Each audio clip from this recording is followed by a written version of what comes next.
Ang pelikula ay itinakda 45,000 taon na ang nakalilipas, nang ang mga modernong tao ay nagsimulang manirahan sa mga bahagi ng Europa.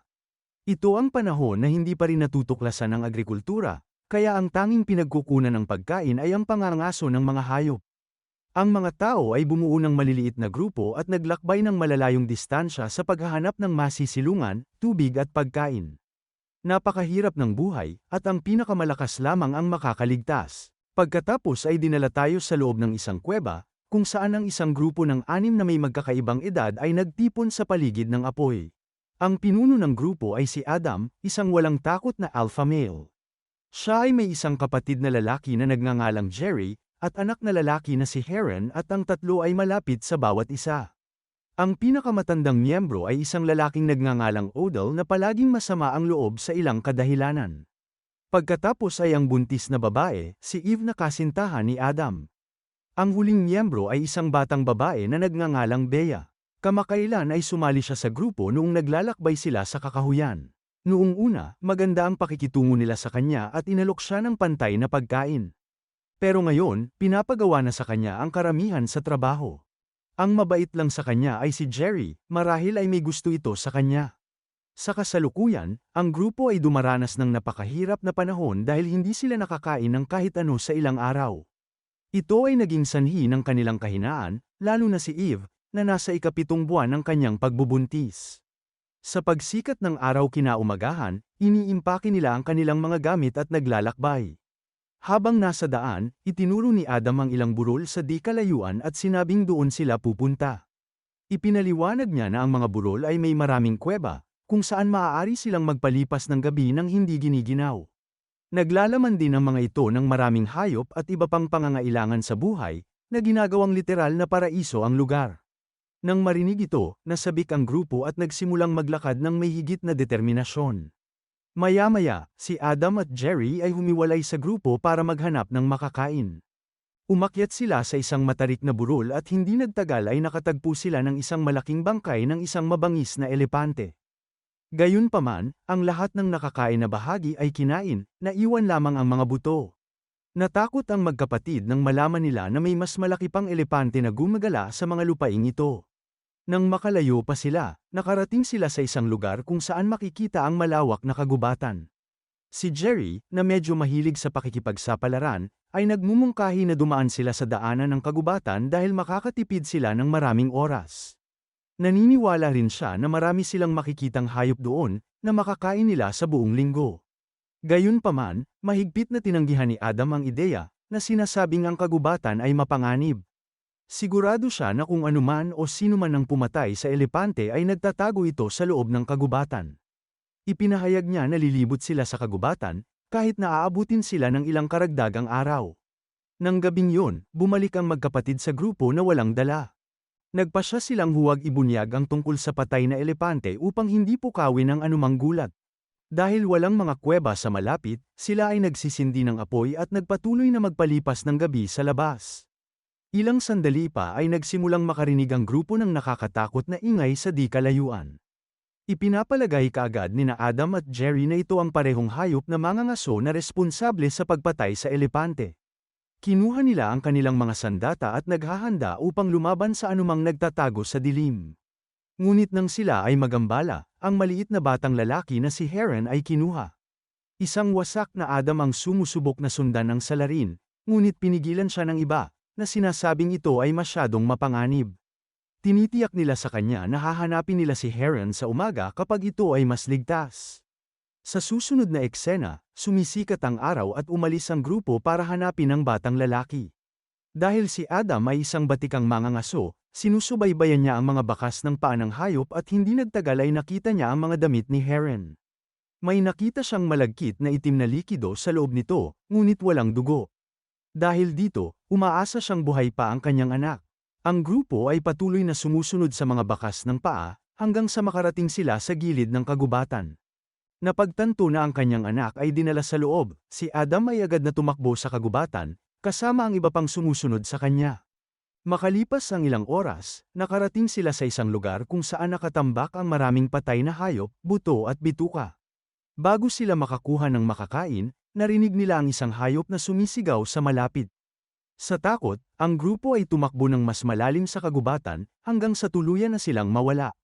Ngayong dumidilim na, nagpasya silang magsindi ng apoy at magkampo dito. Ang matanda na si Odell ay nagsimulang sisihin si Bea gaya ng dati, na sinasabing nagsimula ang kanilang mga kamalasan nang dumating siya. Iminungkahi niya na paalisin siya sa grupo sa lalong madaling panahon. Pero habang nag-uusap ang iba, nagulat na naman sila sa misteryosong hayop. Nang papalapit na ang ingay, ibinato ni Adam ang kanyang sibat sa direksyon na iyon. Ngunit hindi ito tumama sa target, na nagpapahiwatig na ang hayop na ito ay napakaliksi. Sa nakakatakot na sandaling ito, nagpasya si Adam na buong tapang na harapin ang halimaw ng mag-isa. Alam niyang, bilang pinuno, kailangan niyang kumilos ngayon kung hindi man ay malalagay sa panganib ang buong grupo niya. Pagkatapos ay kumuha siya ng isa pang sibat at nakipagsapalaran sa dilim, umaasang mapatay ang halimaw. Sa kasamaang palad, ito ay naging isang malaking pagkakamali dahil nang nakatalikod si Adam, may umatake sa kanya mula sa likuran. Ang kanyang desperado na sigaw ay narinig ng iba pang grupo, ngunit sila ay masyadong natatakot na tulungan siya. Nang tuluyang natigil ang mga hiyawan, nagmamadaling pumasok si Jerry para hanapin ang kanyang kapatid. Nagawa niyang mahanap siya at kahit papaano ay ibinalik siya malapit sa apoy. Ngunit sa sandaling makita ng grupo ang kanyang mukha, napagtanto nila na hindi siya mabubuhay. Lumalabas na mabangis ang umatake sa kanya ay napunit ang kanyang mukha at nabutas ang ilang organ sa kanyang katawan. Pagkatapos ay kumuha si Bea ng isang matulis na piraso ng bato at sinaksak si Adam gamit ito, tinapos siya upang hindi na mahirapan pa. Sa resulta ng insidenteng ito, ang grupo ay naiwang ganap na wasak. Ang trauma ng pagkawala ng kanyang asawa, na pinagsama-sama ng matinding gutom na naging sanhi ng pagbagsak ni Eve sa lupa. Sa sandaling ito, may naisip si Bea na hindi karaniwan, iminumungkahi niya na kainin nila ang katawan ni Adam. Ang iba sa mga miyembro ay malinaw na naiinis, ngunit dahil wala silang ibang pagpipilian, sumang-ayon sila. Pagkatapos ay pinutol ni Bea ang mga piraso ng laman sa katawan ni Adam, na kanilang niluluto bago nila kainin. Ang hindi lang dumaan sa pagsubok ay ang kapatid ni Adam na si Jerry. Nang sumikat ang araw kinaumagahan, pinangangasiwaan ni Jerry ang grupo at nangakong aakayin sila sa labas ng kagubatan. Gayunpaman, pagkatapos ng mga oras at oras ng paglalakad, sila ay nakarating sa parehong lugar. Si Odell ay nagmula sa kanyang sariling pamahiin na teorya. Naniniwala siya na hinahabol sila ng halimaw na hayop dahil nakapasok sila sa lupain nito. Kapag ang iba ay nagtanong kung siya ay may solusyon, si Odell ay baliw na nagsasabing dapat nilang isakripisyo ang isa sa kanila.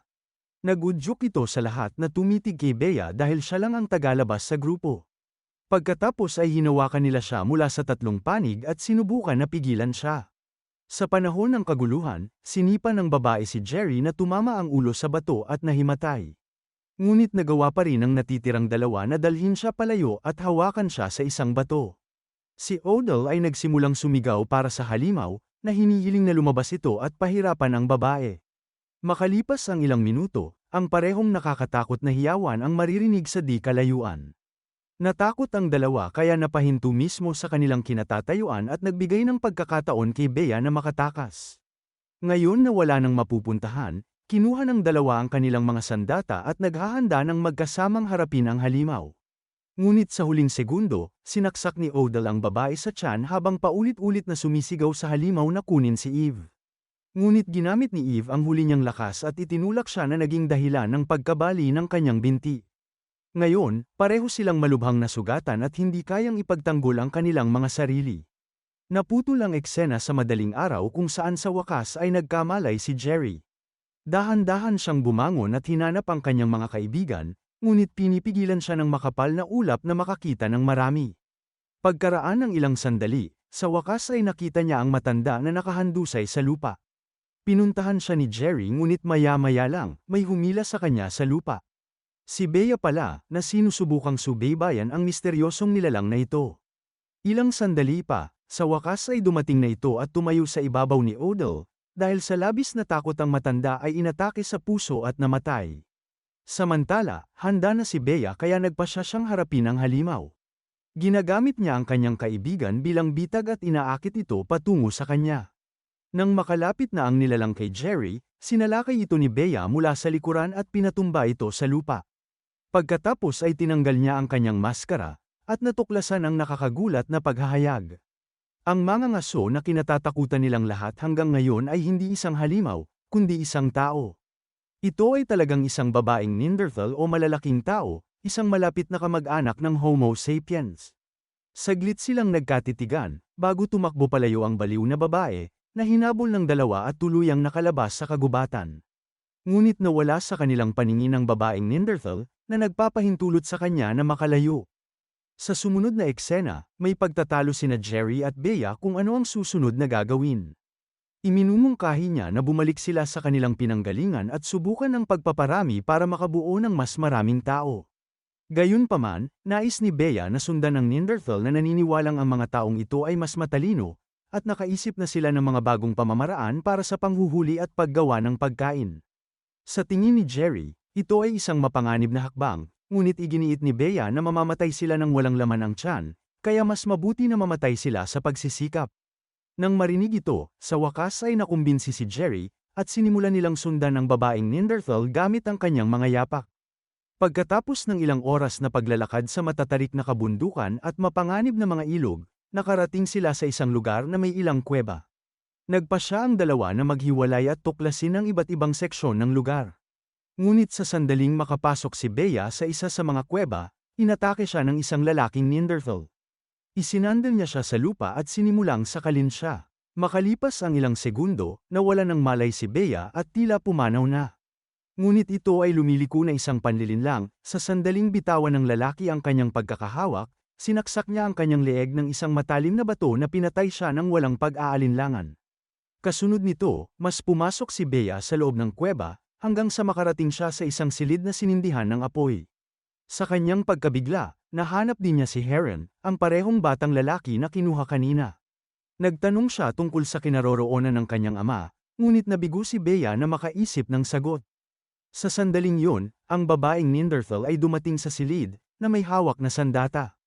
Kumuha din si Bea ng isang kahoy na may apoy at nagsimulang sumigaw upang takutin siya. Nang marinig ang kaguluhan, agad na sumugod si Jerry upang tulungan ang kanyang kaibigan. Ngunit pagdating sa silid, natigilan siya nang makitang buhay ang kanyang pamangkin.